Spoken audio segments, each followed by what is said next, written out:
Sebelumnya, Assalamualaikum warahmatullahi wabarakatuh. Selamat pagi, salam sejahtera untuk kita semua. Alhamdulillah ya Bapak Ibu, kita masih diberi kesehatan dan kesempatan sehingga bisa berkumpul lagi di sini di sekolah. Boleh terasi teman-teman, Bapak Ibu masih setia. Ini adalah pertemuan keempat ya Bapak Ibu. Yang pertama kita, ya intinya temanya adalah membahas kondisi bumi ya sekarang. Nah, secara umum, yang pertama pendahuluan oleh Pak Agus, kemudian yang kedua oleh Bu Kumala ya dari biologi mengenai biodiversitas. Ini sambil mereview. Yang ketiga Bu Esti mengenai bencana klimatologi ya, dan juga sungai sedikit.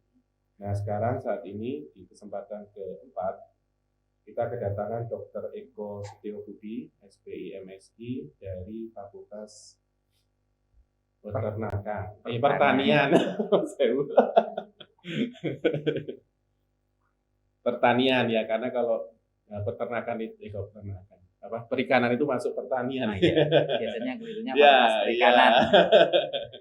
Fakultas Pertanian, tapi memang prodinya ya Pak ya, atau departemennya adalah perikanan.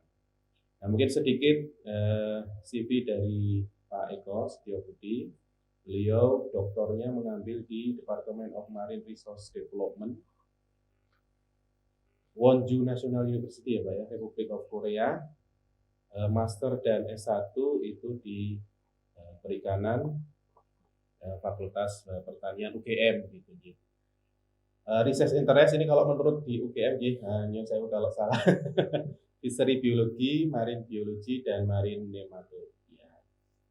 Ini banyak sekali, ada Professional Association, Indonesia Association of Oceanologists, begitu ya, Masyarakat Biodiversitas Indonesia, Masyarakat Ichthyologi Indonesia, ya, dan masih banyak lagi pengalaman-pengalaman beliau di bidang perikanan dan juga kelautan, ya. Pak Eko Setiobudi, biasanya kita materi 20 menit Pak, kemudian nanti atau 30 menit ya nggak apa-apa Pak. Kita santai aja, kemudian nanti diskusi, ada pertanyaan dan seterusnya. Jadi dengan 4 kali ini nanti minggu depan kita sudah berganti tema besar ya. Jadi tema besarnya apa nanti mohon bisa mengikuti sosial media kita gitu ya, yang akan diupload di WA juga. Kemungkinan besar tentang lebih mendalami mengenai air Pak.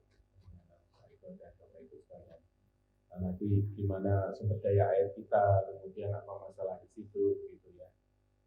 Baik, tidak perlu berlama-lama lagi, kita monggo simak bersama paparan dari Dr. Eko Setiobudi yang judulnya adalah ekosistem laut dan permasalahannya gitu ya. Nah, monggo Pak Eko, Assalamualaikum warahmatullahi wabarakatuh. Selamat pagi, sugeng enjang, salam sejahtera untuk kita semua. Yang pertama tentunya terima kasih kepada Pak Chandra yang sudah memberikan kesempatan kepada saya berada pagi hari ini di sini. Saya kira ini adalah kesempatan yang sangat baik bagi semuanya dan juga tentunya bagi saya bisa bertemu dengan Bapak Ibu semuanya. Kemudian tadi sudah diperkenalkan saya dari Departemen Perikanan UGM begitu. Dan tadi saya sedikit terkejut ketika disampaikan materinya 30 menit. Karena cadangan saya itu 100,5 jam. Ya, kenapa? Karena begitu banyaknya permasalahan yang terkait dengan ekosistem laut. Jadi hampir semua materi mata kuliah saya itu saya cantumkan, saya translate begitu. Yang ada di beberapa mata kuliah itu saya gabungkan begitu dengan harapan apa? Dengan harapan supaya bisa memberitahu kepada kita semua betapa ekosistem laut itu satu adalah mempunyai potensi yang sangat besar menunjang kehidupan manusia.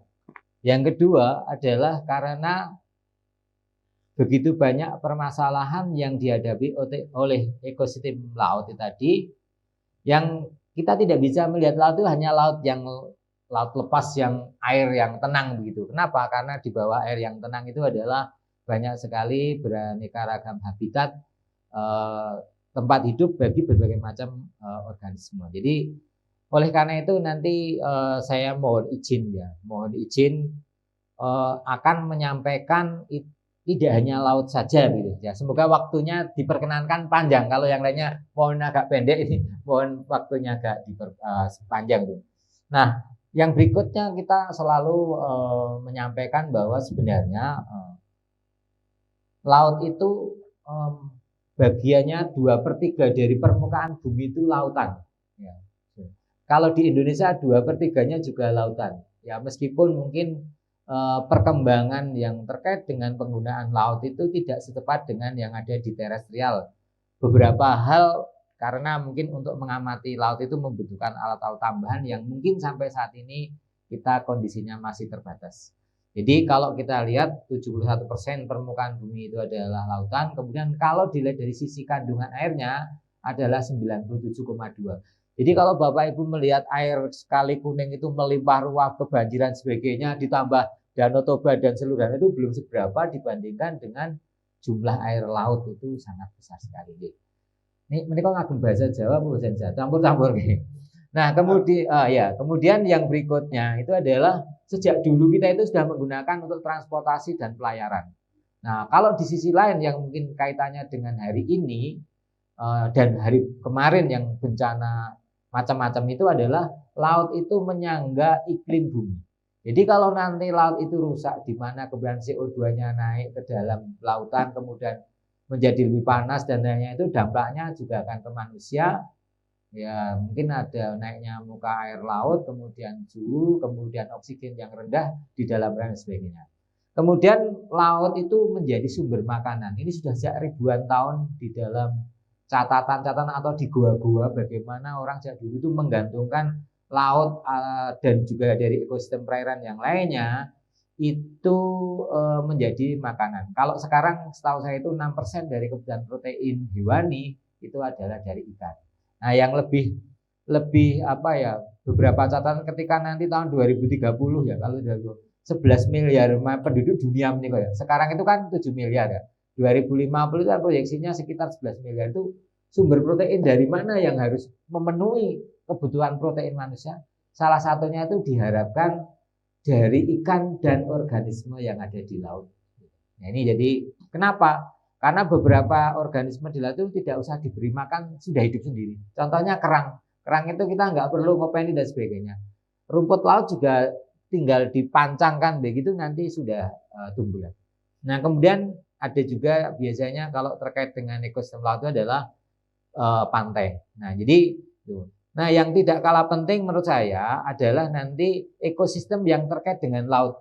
Oleh karena itu kita bisa menyampaikan bahwa masalah laut itu misalkan satu polusi, eutrofikasi, pelayaran, tapi saya mencoba di sini itu untuk melihat satu persatu. Misalkan ada mangrove atau hutan bakau, nanti kemudian lamun, terumbu karang, dan nanti mungkin masalah umum yang terkait dengan ekosistem yang ada di lautan. Nah, semua catatan itu menyampaikan bahwa aktivitas manusia sampai saat ini itu menjadi salah satu faktor yang paling banyak menentukan kerusakan ekosistem. Mungkin di pembicara sebelumnya juga pasti aktivitas manusia ini ada sebagainya. Nah, kemudian alhamdulillah kalau di Indonesia tadi sudah saya sampaikan bahwa luas laut kita itu lebih luas daripada luas daratan. Ya, jadi kan daratan hanya 1/3. Kalau total luas Indonesia itu 8 juta kilometer, yang 6,4 itu adalah lautan dengan garis pantai. Ya, ini menurut catatan itu nomor 2 dari Kanada di bawahnya, tetapi kemudian jumlah pulaunya itu 16.000. 16.000 menurut saya ini kalau diberi nama itu ya namanya banyak sekali. Saya aja enggak mungkin di antara kita tahunya pulau-pulau yang besar saja, Jawa, Bali, Kalimantan, Sulawesi. Kita enggak tahu mungkin Pulau Rote, Pulau Sabu, Raijua. Nah, itu Sabu dan Raijua yang dalam setiap tahun itu ada masa di mana orang enggak bisa ke sana lewat laut. Kenapa? Karena begitu gelombangnya besar. Geser 1 kilometer harga bensin geser.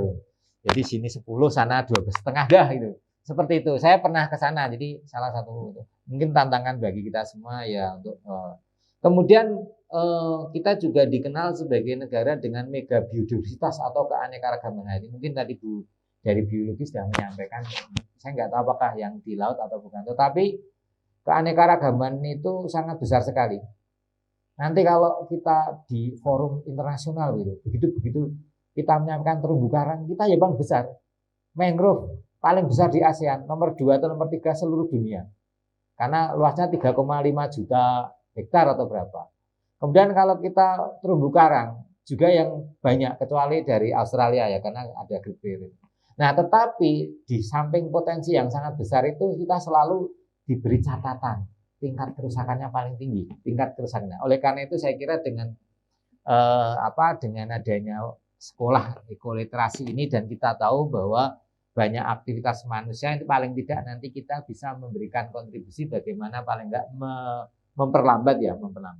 Yang berikutnya multifungsi multisektor kalau ya. Jadi nanti ada berbagai macam kepentingan dan sebagainya, konflik dan sebagainya, mungkin perikanan dengan pelayaran, belum lagi dengan energi dan sebagainya. Nah, jadi ini menghadapi beberapa permasalahan.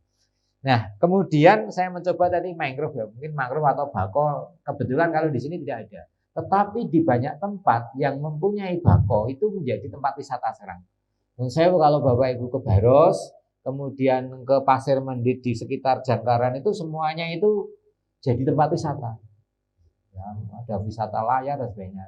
Ya sama dengan yang di sini menggunakan ekosistem itu untuk kegiatan wisata. 2004 kelihatannya belum ada itu mangrove di Yogyakarta. Karena saya pernah 2004 itu dengan Pustek Lautan kan ada seperti ya Pustek Lautan itu dulu nanam. Kendalanya apa? Kendalanya dimakan kerbau ya. Baru tumbuh berapa pohon lalu dimakan kerbau. Kebanjiran, ketutup plastik langsung mati. Sehingga kalau saya kepada teman-teman itu menanam boleh, tapi juga harus memelihara. Kenapa? Karena tadi kena plastik, kena apa itu juga akan mematikan. Ini jadi mungkin ini secara sekilas ya. Nah, Indonesia itu 20% total mangrove dunia itu ada di tempat kita. Jumlahnya 3,49 juta hektar. Nah, sudah barang tentu kalau Jawa itu kayak kelihatannya itu rusaknya paling duluan gitu. Dulu itu tahun 89 itu kan ketika harga udang windu sangat tinggi sekali, Indonesia merajai produksi udang dunia. Semua pantura itu jadi tambak udang. Jadi dan tidak memperhatikan bahwa kalau air limbah itu keluar, itu harus dipurifikasikan, ya. Harus dikembalikan supaya baik nanti bisa masuk lagi dengan tanaman-tanaman mangrove tadi itu. Nah, karena dialihkan, kemudian semua jadi lahan tambak, begitu keluar airnya dipakai temennya, nah, kemudian kolaps gitu. Nah, kolaps baru orang menanam lagi. Sekarang udang faname harganya tinggi lagi, kelihatannya di beberapa tempat itu juga banyak dialihfungsikan. Nah, jadi keanekaragamannya juga tinggi. Nah, kemudian ini kalau manfaat, jadi kalau kita bicara manfaat ekosistem mangrove, dia perlindungan pantai, mungkin nanti menjaga kualitas air, kejernihan, dan yang paling penting itu adalah menyerap CO2 dan menghasilkan oksigen. Oleh karena itu di dalam beberapa forum internasional itu kan kemudian bernegosiasi. Setiap negara yang mempunyai hutan yang menghasilkan itu harus dapat semacam insentif atau dibanding yang tidak. Nah, mungkin ada di antara teman ini yang sudah menghitung. Jadi kalau suatu daerah itu ada luasan 1 hektar, kalau divaluasi secara ekonomi sebenarnya jasa lingkungannya itu berapa? Itu kalau di kami sudah ada yang menghitung, mungkin teman-teman bisa. Jadi dari oksigen yang dihasilkan per hektar kan sudah ada nominalnya. Kemudian dari orang yang mengambil kayu dan lain-lainnya berapa, ikan yang diproduksi berapa. Kemudian nanti dikuantifikasi dalam bentuk ekonominya. Mungkin teman-teman yang kaitannya dengan ekonomi juga. Kemudian yang paling penting juga adalah sebagai tempat hidup organisme atau fungsi biologi, tempat mencari makan dan sebagainya. Kemudian menjadi plasma nutfah beberapa organisme. Saya tidak tahu kalau di teknik mungkin ada limbah-limbah industri yang perlu diolah gitu ya. Itu ada kan bakteri termofilik ya, yang kesuka dengan panas yang bisa merubah beberapa komponen itu saya nggak terlalu bagus kimianya gitu, ke unsur-unsur yang lebih sederhana yang kemudian tidak membahayakan. Itu biasanya diisolasi dari tempat-tempat yang yang panas. Kemudian ini juga kenapa? Karena kan banyak lignin tetapi bisa cepat terdegradasi, itu kan kerja dari bakteri itu. Nah, kemudian yang berikutnya tentu adalah fungsi sosial ekonomi. Jadi fungsi dari produksi kayu hutan, arang, madu, tanin, meskipun tidak ada yang mau, kelihatannya di tempat ini ada substitusi tembakau. Jadi kelihatannya bapak-bapak yang suka ngerokok nggak mau kalau tembakonya diganti daun mangrove itu, karena mungkin rasanya. Kemudian obat-obatan, yang penting juga kegiatan perikanan. Kemudian sumber bangunan kerajaan. Nah, yang tidak kalah penting yang juga saya sampaikan tadi adalah untuk ekowisata, pendidikan, dan penelitian. Kenapa orang Australia datang ke Taman Nasional, Taman Hutan Rakyat Bali itu hanya untuk belajar, atau mungkin ke ini Taman Nasional Bali Barat. Jadi mempelajari mangrove. Kenapa? Karena hanya di tempat tropis saja, mereka mungkin tidak terlalu banyak memiliki ekosistem ini. Jadi ini Bapak, mungkin juga saya sampaikan, selagi kita itu miskin dan dihadapkan masalah sosial, kelihatannya sulit sekali untuk melestarikan lingkungan. Begitu, mungkin jadi kesimpulan juga tadi di belakang. Ya, nah ya itu gitu ya kira-kira. Kalau kita masih dihadapkan masalah pendidikan, kemiskinan, itu kayaknya agak sulit ya. Nah tapi gini, saya pernah menghitung gitu kan, UMR Sleman itu kan 2 juta. Seorang ibu di Lombok Barat sekotong itu dengan hanya meraba-raba di bawah air itu dapat kerang. Kerang itu sekitar mungkin 20 atau berapa. Mungkin kalau sehari dapat 5 kilo itu sudah bisa mengalahkan UMR. Dan tidak habis-habis di ini baru dari satu sumber daya kerang saja. Belum kepiting, rajungan, dan lain-lainnya. Udang dan sebagainya. Jadi ini kalau yang ini di Purworejo gitu ya, mana yang hutan nipah ini. Kalau yang berikutnya juga sebagai penggerak ini ibu-ibu kalau di Lombok Barat. Jadi ibu-ibu membuat bibit mangrove-nya untuk dijual ke tempat yang lain untuk revitalisasi. Nah, jadi ini. Nah, mungkin yang ini yang jadi permasalahan terkait dengan ekosistem mangrove itu apa? Hutan mangrove itu ancaman juga aktivitas manusia. Nah, kenapa? Karena degradasi hutan mangrove itu kalau di rata-rata setiap tahun ini itu adalah 200.000 hektar per tahun, atau bagi Bapak Ibu yang suka sepak bola itu ya seluas kurang lebih 200.000 lapangan sepak bola. Suatu luasan yang sangat besar saya. Nah, kenapa itu tadi ya? Konversi ke dalam budaya perikanan, pembalakan, kemudian permukiman, industri, pencemaran lingkungan, reklamasi, sedimentasi, dan ini kadang-kadang permasalahan itu spesifik antar wilayah. Misalkan nih di utara Jawa beberapa tempat kalau harga minyak atau gas naik, kemudian pemotongan hutan mangrove itu naik. Kenapa? Karena digunakan untuk memasak dan sebagainya. Jadi ini.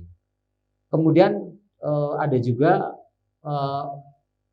dulu di Lombok itu penyuluh itu perlu 20 atau 30 tahun untuk meyakinkan masyarakat kalau mangrove itu penting. Karena kalau ditanam itu dianggapnya menghalang-halangi jalan kapal. Nah, perlu 20 tahun untuk meyakinkan orang bahwa penting. Nah, sekarang meskipun di lahan pribadi, kalau mau menebang itu izin bersama, ada musyawarah.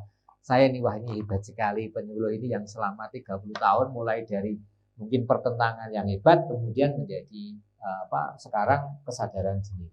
Kenapa? Karena kalau mangrove-nya baik berarti tadi yang ikan, udang dan sebagainya itu juga tinggi sekali. Nah ini mungkin ya saya ambilkan Bali ya, kan dihadapkan pada masalah kalau untuk bersama ya mungkin tol laut ya itu tol ya Bali Mandara itu kan juga mengurangi hutan mangrove. Kemudian landas pacu Ngurah Rai kan juga mengurangi beberapa. Saya kira untuk hal tersebut ya. Tapi bagaimana kemudian kalau arahnya untuk pariwisata ada resources sebagainya. Ini kelihatannya banyak warga ini yang contoh di Bali itu kemudian tidak mengendaki adanya alih fungsi hutan mangrove ke dalam kegiatan tadi wisata dan sebagainya. Karena dikhawatirkan itu sedikit banyak mengganggu kelestarian dari. Nah ini mungkin sekilas saja ya. Jadi yang 3,5 tadi itu ada yang rusak, ada yang baik, dan semua masuk ke sana. Dari mungkin Kementerian Kelautan Perikanan, Kementerian Kehutanan, Kemenkomar dan sebagainya. Jadi bahkan PDT itu Kemendes PDT karena saya pernah menanam bersama di Lombok itu dengan Kemendes PDT. Jadi itu. Nah ini di Baros Pak. Siapa yang menginisiasi? Jadi di masing-masing tempat itu ternyata kalau kita pelajari yang inisiasi untuk penyelaman itu beda-beda.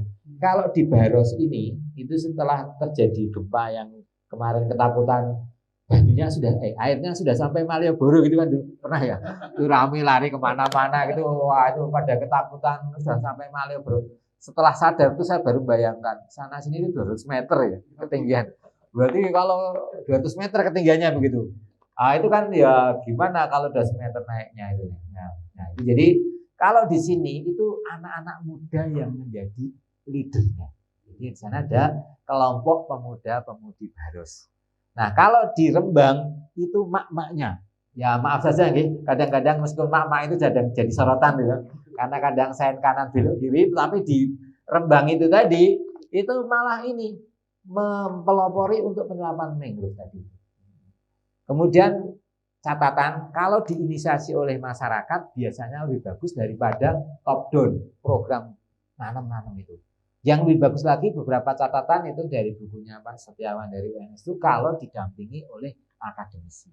Dianggap oleh masyarakat akademis itu bebas nilai. Tidak ada kepentingan lain kecuali yang berpihak kepada masyarakat gitu. Semoga masih seperti itu terus. Jadi kalau ada akademis itu wah ini lebih mudah itu. Makanya saya kalau KKN ada program itu yang didekati anak-anak dulu ya anak-anak. Kalau bapak-bapak kayaknya udah mikir penghasilan harian udah pusing gitu kan. Kalau diberi penyuluhan tuh ya agak sedikit banyak agak berbeda dengan kalau sasaran penyuluhan itu adalah anak-anak dan ibu. Dan saya mungkin Pak bukan berarti bapak yang ada di sini itu kan, tapi lebih bagus kalau disasaran. Nah, jadi ini contoh ini sudah ini kelihatannya usah. Nah, yang kedua itu adalah yang terkait dengan lamun, ekosistem lamun yang mungkin semua sangat pun tahu. Lamun itu tanaman ya sigris apa punya berbunga itu di dalam yang sudah terkondisikan di dalam laut. Nah ini sangat penting sekali, tetapi atensi kita masih sedikit dibandingkan dengan mangrove, apalagi dengan terumbu karang. Padahal itu ya ini ya mengubah aliran air, kemudian siklus nutrisi, jaring-jaring makan dan sebagainya. Yang berikutnya itu carbon sequester. Jadi penyimpan karbon terbesar. Kalau nggak salah itu hutan tropis yang dianggap kita itu adalah tempat karbon yang paling banyak, masih kalah dengan blue carbon atau yang tersimpan di dalam laut-laut menikah. Laut baik itu nanti mangrove, lamun dan sebagainya. Lamun itu yang besar.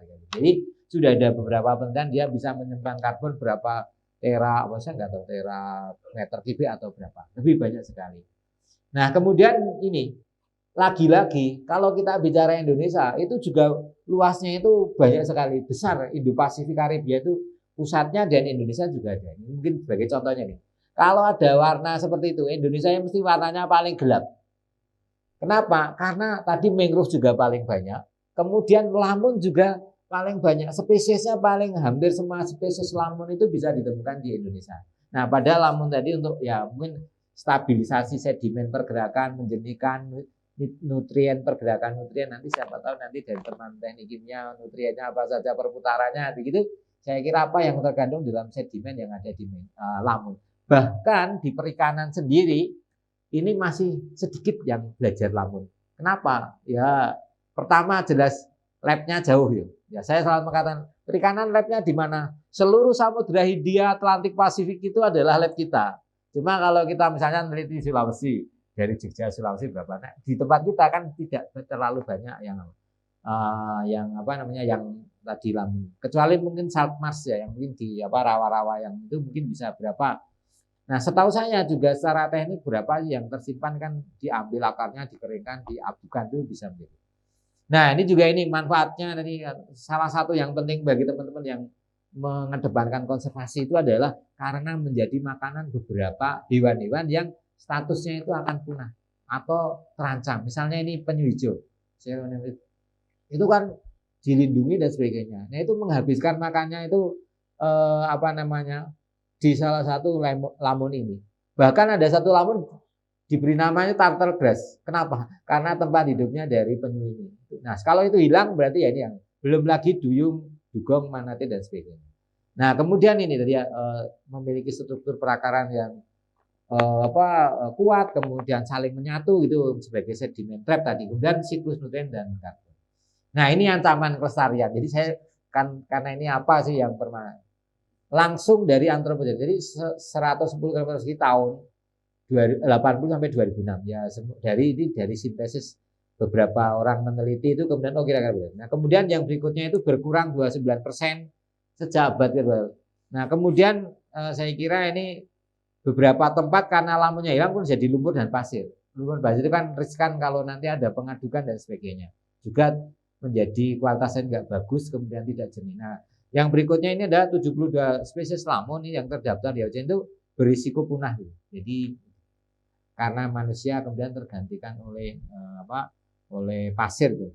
Nah, apa ini? Nah, kalau yang saya berikan kerusakan fisik, pengerukan, kemudian membajeti. Nah, oleh karena itu kalau teman-teman teknik sipil membajeti harusnya milih gitu ya. Atau paling enggak dia kemudian menanam lamun itu enggak lazim. Meskipun belum lazim dibandingkan dengan transplantasi terumbu karang dan penanaman mangrove. Hanya ada dua yang tahu itu sanur sama mana itu? Sanur itu yang jelas ada penanaman dari lamun. Itu pun dilakukan oleh ya apa itu desa adat. Kemudian eutrofikasi limbah industri karena kalau panas juga mati, kemudian polusinya output dan ini stres salinitas dan karena dia sudah teradaptasi di salinitas maka kalau berubah salinitas dan suhu itu juga akan mengalami kerusakan. Sudah dua. Jadi ekosistem yang terkait laut yang kemudian penting tapi juga menghadapi ancaman atau ancaman. Yang pertama tadi adalah mangrove, kemudian yang kedua adalah lamun. Yang ketiga itu adalah ekosistem terumbu karang.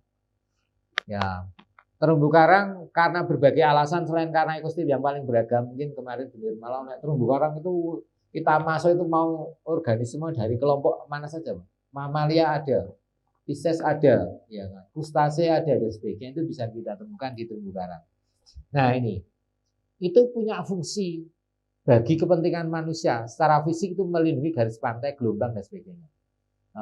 Kemudian yang paling penting menurut saya juga, apalagi kami yang dari perikanan itu karena menjadi habitat dan perlindungan, karena menjadi tempat dan perlindungan organisme laut tadi itu. Jadi untuk memijah, mencari makan, berkembang biak, berlindung. Yang berikutnya itu karena juga mengikat karbon. Karena itu kan terumbu itu karangnya, tapi hewan yang bekerja di dalamnya itu kan bersimbiosis zooxanthella. Jadi tumbuhan dan hewan. Jadi tumbuhan itu mengeluarkan oksigen digunakan hewan, hewannya mengeluarkan CO digunakan oleh tumbuhan. Kemudian yang berikutnya ini adalah pengikat karbon, sumber nitrogen, daur ulang nutrisi penting. Yang penting untuk rantai makanan di laut. Jadi kalau itu rusak salah satunya, kemudian rantainya akan berubah. Nah ini bagi kami yang di perikanan tadi saya sampaikan bahwa banyak sedikitnya ikan, khususnya yang ada di daerah perikanan yang di pantai, bukan yang di tengah itu bergantung pada terumbu karang. Kenapa? Banyak ikan itu ya sebelum migrasi ke laut lepas itu menghabiskan waktunya bertelur, kemudian ikan-ikan muda itu ada di terumbu karang. Nah, jadi itu. Kemudian yang berikutnya mendukung sumber daya pangan, industri dan pariwisata. Seaweed atau rumput laut salah satunya banyak di terumbu karang dan tidak ada orang setiap hari itu yang tidak menggunakan komponen dari rumput laut. Gitu. Nah, karaginan, pasta gigi, dan semuanya. Kemudian mungkin lotion, ya itu kan kapsul. Jadi semua komponen itu kan komponen dari rumput laut. Nah, kalau kita membicarakan industri dari hulu ke hilirnya itu banyak sekali permasalahan. Mungkin ya nanti kalau ada ekoliterasi pemanfaatan sumber daya laut ya nanti begitu. Tapi artinya itu sampai ke sosial ekonomi Indonesia bisa menumbuhkan banyak, tetapi mungkin kok penjualannya grade-nya itu ya, kalau diambil yang grade-nya itu nggak bagus, semi refined karaginanya SRC-nya itu enggak.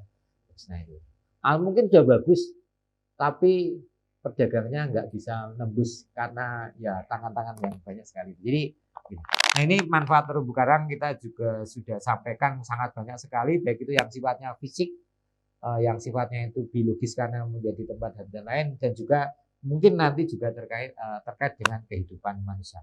Nah, saya baru kemarin membaca itu, maaf ini kadang-kadang kita juga harus kursanya tinggi ya. makanan masa depan adalah dari laut. Jadi kenapa jadi penting? Ini future food from the sea itu UNDP yang menulis, bukan saya yang membaca, ada saya. Jadi artinya nanti ke depannya itu lautan itu akan menjadi salah satu sumber makanan. Ini industri wisata, industri farmasi, antioksidan, antibakterial, antiinflamasi, anti-aging. Jadi saya sering gojek dengan Mas Wak. Atas sini ke atas tuh 27 tahun, yang bawah berarti sudah 57. Kenapa? Karena menggunakan anti-aging hasil dari lautan itu tadi. Jadi makanya ada orang itu mencoba menghitung sebenarnya kekayaan lautan itu berapa, itu triliun. Mungkin kalau untuk melunasi utang negara bisa kan. Cukup itu dari kalau kita memanfaatkan semua apa yang ada di lautan. Ya termasuk yang bioteknologi kelautan itu yang penting. Kan sekarang kalau bioteknologi kelautan itu sedikit tapi harganya mahal. Cuma kelihatannya teknologi yang digunakan juga. Nah, kemudian ini mungkin secara umum mungkin yang kaitannya dengan itu 20% itu hancur dan kelihatannya tidak menunjukkan prospek pemulihan dalam waktu yang dekat. Bahkan ada orang mengatakan 2050 itu hanya tinggal berapa persen terumbu karang.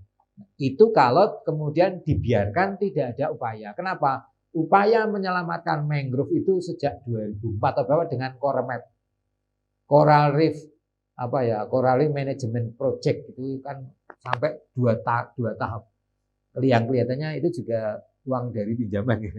Jadi harusnya kalau dari pinjaman kita semua sebagainya. Kemudian ini 40 dan 16 yang rusak tadi itu sudah mulai baik atau pulih. Nah, yang berikutnya ini adalah 24% itu dalam risiko kehancuran karena tekanan manusia. Apa itu yang menyebabkan? Ya mungkin nanti kita lihat bersama kegiatan apa yang menyebabkan. Nah, berikutnya ini adalah tantangan kelestarian terumbu karang. Saya membaginya menjadi dua. Yang pertama itu alami yang mungkin kita tidak bisa mengupayakan dengan intervensi-intervensi itu.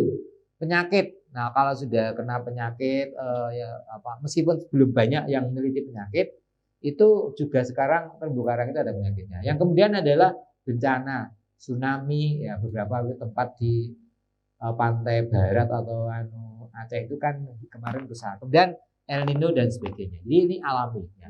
Nah, kalau di gambar ini ada yang ini yang makan ini.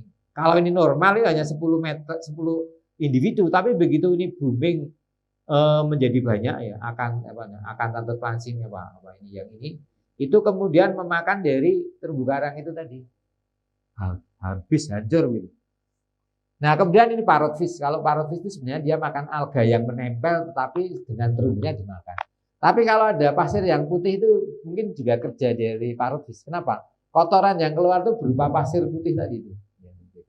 Nah, kalau yang berikutnya yang saya kira juga harus diwaspadai itu adalah karena kegiatan manusia atau antroposen. Yang pertama itu polusi, kemudian limpasan runoff, kemudian sedimentasi. Begitu. Kenapa? Karena dia kan butuh sanitasi tertentu. Jadi kalau ada masukan freshwater, air tawar itu mengurangi. Yang berikutnya adalah pembangunan pesisir, mau jeti, mau apa lagi ya mungkin kalau minyak dan sebagainya. Nah, yang berikutnya ini adalah pemanenan berlebih, perdagangan akuarium, dinamit, penangkapan ikan dengan sianida, kerusakan karena jangkar. Nah, kenapa ini saya ambil contohnya ini sianida. Sianida yang di sini untuk menangkap ikan-ikan karang. Ini bom. Satu kali ngebom satu ini bisa merusak 4 sampai 12 meter persegi terumbu karang. Untuk menumbuhkan terumbu karang yang paling cepat pertumbuhannya hanya 6 cm per 1 tahun. Jadi kalau sekali bom itu dia, wadah mengembalikannya itu berapa tahun? Nah, iya, jadi berapa tahun yang harus kita butuhkan untuk mengembalikan itu? Ya, karena di sini nggak ada upaya pelestarian, nggak saya cantumkan, tapi ada sebenarnya sudah punya filenya bagaimana melestarikan masing-masing ekosistem tadi itu yang harus dilakukan. Ini ada lagi di Pulau Ubi di Kepulauan Seribu, karena untuk pembangunan. Fondasi rumah, jalan, dan sebagainya. Kan sulit ya cari batuan dari Gunung Merapi, nggak bisa. Jadi ya itu tadi karang yang sudah mati itu dihitung dari yang. Kemudian ini bom ya tadi, kemudian ini ya ini Cina. Nah, kalau ini kelihatannya dulu dimulai dari Filipina itu sianida. Kenapa Hongkong itu butuh ikan hidup?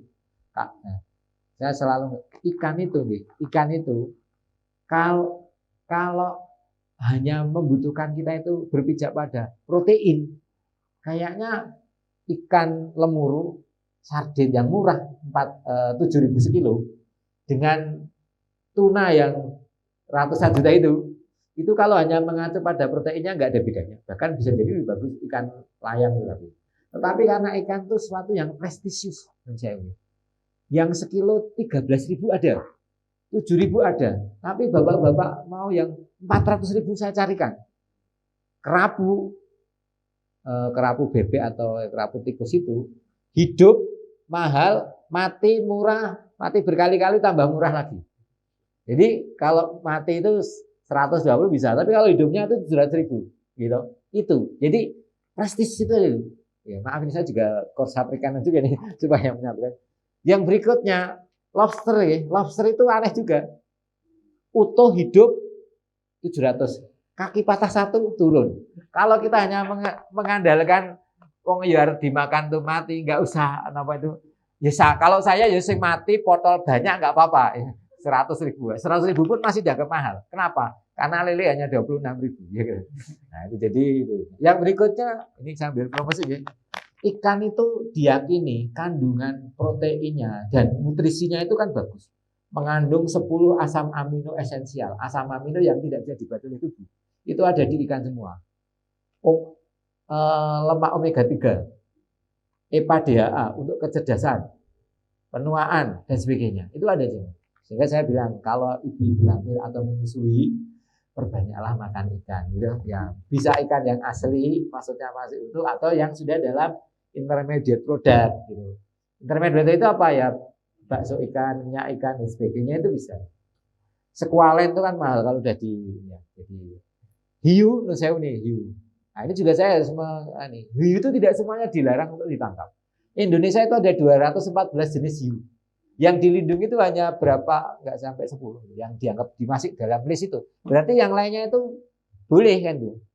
Nah itu juga sama itu. Yang namanya sirip hiu mahal, itu kalau lengkap sirip punggung, sirip ekor, hilang satu harganya udah turun banyak sekali. Jadi kalau saya juga heran tuh, kayaknya nek sup hiu ya nggak mungkin tapi ya itu harus di Banyuwangi itu iya sampaikan tuh. Ada seorang yang udah 40 tahun nangkap hiu, Pak. Hiu peteng neng kono itu tahu. Hamil di sana, sekarang hiu sana itu dia tahu. 40 tahun itu. Ya, kemudian yang berikutnya ini yang perubahan iklim itu menurut saya itu juga alami, tetapi triggernya, pendorongnya itu adalah aktivitas manusia. Pembakaran, ya kita juga berkontribusi lah ya, karena nggak punya mobil listriknya mahal sekali kan, masih mahal begitu.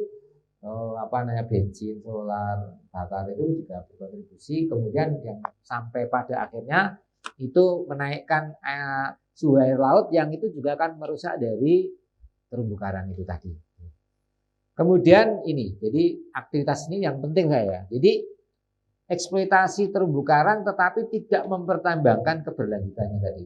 Yang ironis nih tadi yang tumpuan tuh nanti itu kadang-kadang terjadi di kawasan yang sudah ditetapkan oleh pemerintah sebagai kawasan konservasi. Itu masih terjadi kerusakan. Jadi itu ya. Kemudian yang berikutnya itu mungkin tugas kita bersama, mungkin kalau nanti Pak Chandra punya KKN di dekat laut dan ya. Hanya 12% masyarakat itu yang tahu kalau terumbu karang itu tidak sekedar batu. Jadi kenapa? Yang lainnya itu batuan, nggak ada artinya baik. Padahal di dalamnya itu ada berbagai macam organisme dan juga memberikan layanan ekosistem tadi, layanan ekologi. Entah itu nanti sebagai tempat memijah, tempat berkembang biak, kemudian juga untuk perikanan. Sehingga menurut saya ini perlu lebih banyak usaha untuk menyampaikan bahwa terumbu karang itu tidak semata-mata batuan, tetapi adalah sebagai habitat ekosistem yang saling terkait dengan makhluk hidup lain yang pada akhirnya kalau rusak itu bisa merugikan kita semua. Nah ini contoh nih, tadi saya foto sendiri alhamdulillah tahun 2012 meskipun saya hampir tenggelam ya, karena saya mengikuti. Nanti kalau Bapak Ibu lihat YouTube nanti dilihat ada tragedi Tanjung Menangis. Nah nanti saya ada di dalamnya sebagai salah satu aktor yang apa namanya aktor, bukan aktor ya, korban, ya, korban.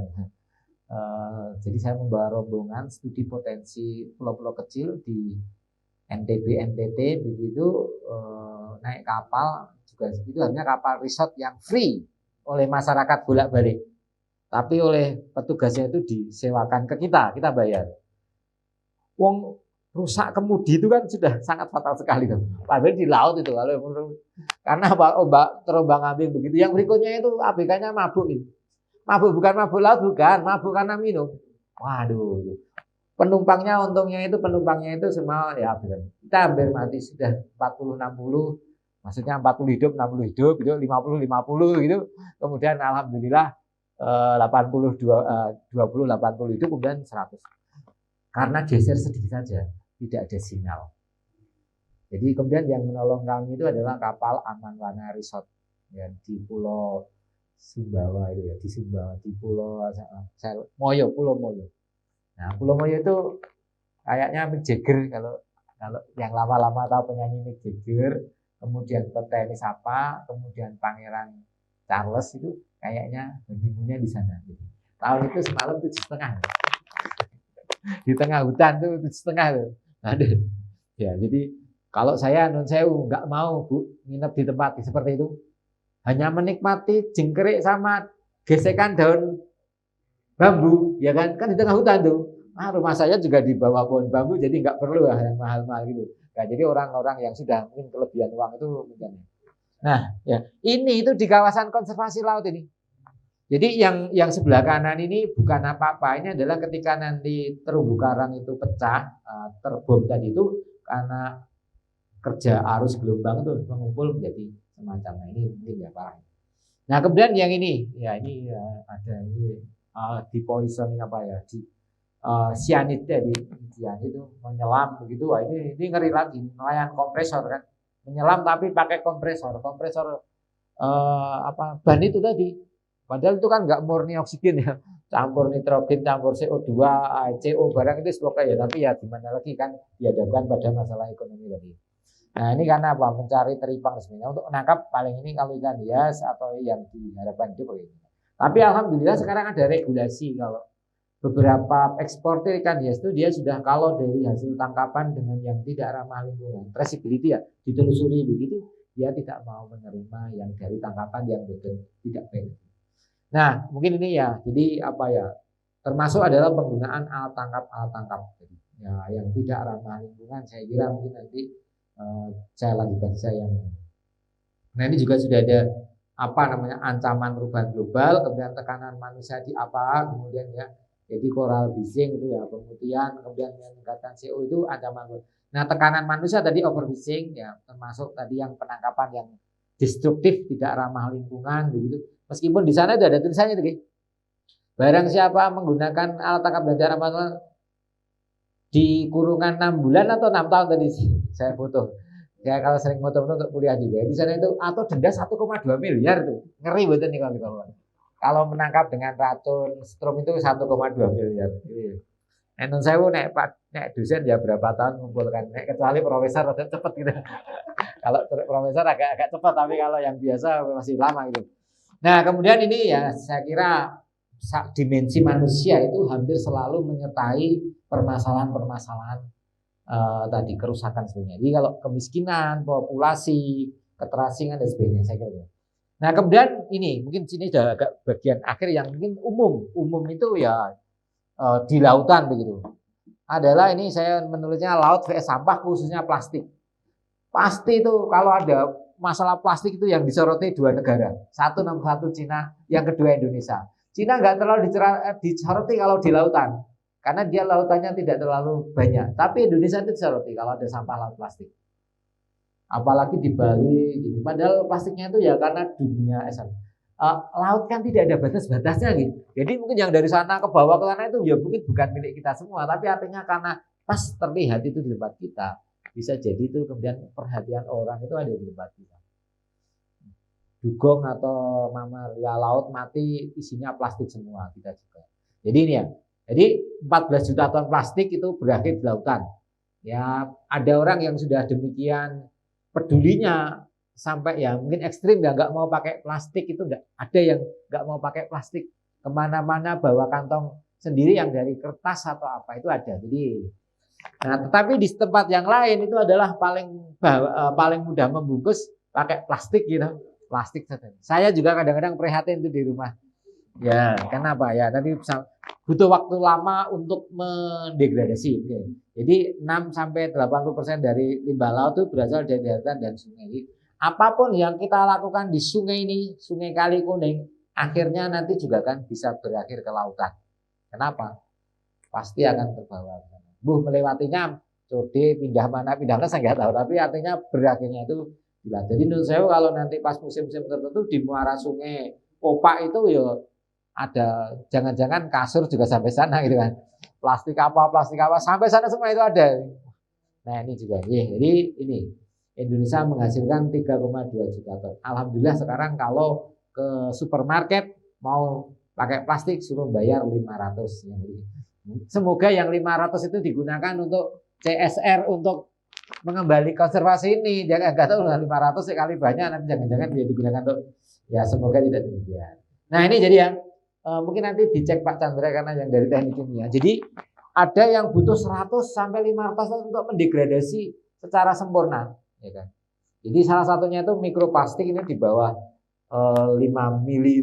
Nah ini yang bawah ini gambarnya bimbingan saya karena ada bimbingan saya sekarang S2 juga. Itu mikroplastik pada sedimen air dan biota di Sungai Ancar, Mataram Lombok. Nah, jadi penelitinya dia kita minta mengambil di sedimen termasuk di ikan di saluran pencernaannya. Jadi monggo kalau ada inspirasi bagi teman-teman di tempat yang lainnya. Tapi kelihatannya menurut saya ini isu yang sedang hangat, kalau tidak boleh dikatakan isu yang seksi. Jadi banyak teman yang mungkin beberapa tulisan-tulisan itu kondisi bisa di sedimennya, di airnya, bisa langsung di biotanya. Bahkan itu di Rawapening ya Mas S1 juga meneliti kandungan plastik di ikan yang ada di Rawapening. Kenapa? Ini gambaran berapa lama mau mendegradasi. Kenapa? Karena ukuran yang kecil dan mirip plankton makanan ikan itu salah mengidentifikasi ya kan. Jadi salah dimakan itu. Mungkin saja itu adalah kecelakaan atau insiden masuk, tapi karena kecil, kemudian kalau yang kecil-kecil yang mikroplastik itu dimakan oleh ikan dan organisme akuatik lainnya. Nah, kemudian yang berikutnya ini ya gangguannya apa kalau di hewan ya mungkin pertumbuhan, enzim dan sebagainya. Kalau di manusia katanya juga menjadi trigger dari kanker ya. Jadi kalau ada plastiknya. Oleh karena itu kadang-kadang saya ngerinya itu nanoplastik sampai sudah ke susu kaleng katanya itu, tapi saya semoga tidak itu. Tapi yang kalau yang di sini yang tadi ini karena ini sudah di sedimen, nah yang di ikan juga ditemukan. Kemudian yang berikutnya ini adalah laut vs penangkapan ikan yang tidak ramah lingkungan, menggunakan alat-alat yang sifatnya itu merusak. Nah, jadi ikan lautan tuh kaya ikannya, jadi menurut saya jumlah ikan di Indonesia yang sudah diidentifikasi itu ada 6.000. Kalau keseluruhan di lautan mungkin 12 sampai 20.000. Nah, ini kemudian ditangkap dengan cara-cara yang tidak ramah lingkungan. Salah satunya tadi menggunakan sianida dan. Tetapi ada alat lain itu yang juga disebut. Pertama itu troll. Ya, ini saya juga maaf nih kalau nanti juga harus hati-hati kalau bicara troll. Karena di sisi lain banyak orang tetap menggunakan dengan mengganti nama dan memodifikasi. Tapi pada prinsipnya ketika dia itu tidak bisa selektif menghindari anak-anakan yang belum sempat besar, yang ukurannya kecil belum beranak, itu berarti kira-kira kelestarian dari populasi ikan tersebut akan terganggu. Menurut saya pernah ke Tuban Jawa Timur, itu masih jernih, cumi-cumi masih transparan tuh tertangkap. Karena apa? Kantong yang terakhir yang halus itu halus sekali. Jadi semuanya masuk meskipun nggak masuk. Nah, jadi kalau itu bisa. Kalau saya ditanya apakah semua tangkap yang kemudian merusak habitat dan menangkap ikan-ikan kecil yang belum sempat melakukan reproduksi, yaitu membahayakan kelestarian lingkungan. Nah, ikan itu salah satu kunci komunitas biotik kemudian menyediakan makanan. Nah, tetapi ini masyarakat banyak yang kurang peduli atau mungkin tanda petik sebenarnya tahu. Tadi saya tanya kenapa Bu kok ini, kan ini kalau 3 bulan lagi sudah besar. Iya Pak, tapi karena ini ya sebagainya. Jadi ini. Nah kenapa tadi ya penggunaan alat yang tidak ramah lingkungan tadi tidak hanya merusak ikan itu sendiri, tetapi juga merusak ekosistem atau habitatnya. Ini contohnya nih pakai troll. Jadi menurut saya Pak, kalau yang namanya di lautan lepas itu tidak kayak mancing satu itu. Pancing itu ada yang sini Semarang, apa pancing longland namanya. Jadi pancing rawe itu panjang Semarang masuk ke dalamnya itu sekitar 200 sampai 400 meter. Setiap berapa jarak berapa. Yang berikutnya ini untuk, jadi kalau ini ya ini sebelumnya seperti ini, kalau udah disapu lewatnya jadi seperti ini. Ya, rusak semua ya. Jadi ya. Kemudian ini pakai yang namanya itu dredge ya, dredging ya, untuk menangkap kerang atau yang di bawah.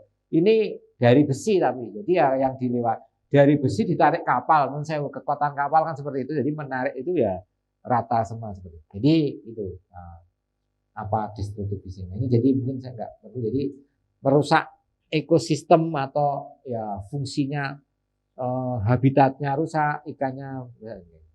Nah kemudian yang berikutnya itu adalah eutrofikasi. Ya, ini juga di daratan ya, mungkin di perairan tawar juga demikian. Masuknya limbah industri dan sebagainya. Kemudian kalau di sini nanti ada yang alganya tumbuh cepat, tetapi kemudian mati. Nah kemudian yang mati itu kan membutuhkan oksigen. Kalau padahal oksigen digunakan untuk perombakan ini berarti hewan organisme yang lainnya tidak mendapatkan oksigen, jadi mati. Ini gambar yang seperti ini. Kemudian, nah ini perubahan iklim. Tadi saya sampaikan kita nggak bisa mengendalikan perubahan iklim secara langsung, tetapi perubahan iklim itu karena sebagian besar oleh aktivitas manusia, pembakaran bahan bakar fosil, gas alam, minyak dan batu dan sebagainya. Nah, padahal ini ada beberapa dampak yang merugikan ya. Kenapa? Karena naiknya ini. Jadi kalau perubahan itu saya ya tambah panas, oksigennya kurang di lautan. Ini di lautan. Jadi kita kemudian tambah asam. Gitu. Ikan itu kan membutuhkan pH ukuran sing tertentu. Kalau itu mengalami asam ya mengalami kematian. Nah kalau lainnya kemudian kalau ini menyebab ke laut, kalau kemudian naiknya muka air laut, permukaan laut, kemudian bleaching tadi ke karang, kemudian tumbuhnya alga yang toksik, kemudian kerusakan habitat, asam, kemudian nah yang paling penting bagi saya juga adalah kaitannya dengan kegiatan perikanan juga sangat. Nah ini perubahan iklim ya ada suhu, kadar air dan sebagainya, produksi primer, jaring-jaring makanan dan lain-lain. Nah ini, satu lagi ada tulisan itu mengatakan masalah ekosistem laut itu adalah perlindungan yang kurang. Kalau ini dari sisi manusia pengelolaan. Jadi ini banyak sekali kemudian dia menuliskan adalah perlindungan yang kurang atau yang tidak tepat. Kenapa? Lautan itu hanya 3/4 yang dilindungi, sedangkan di darat itu sudah 16%. Ya, tadi padahal.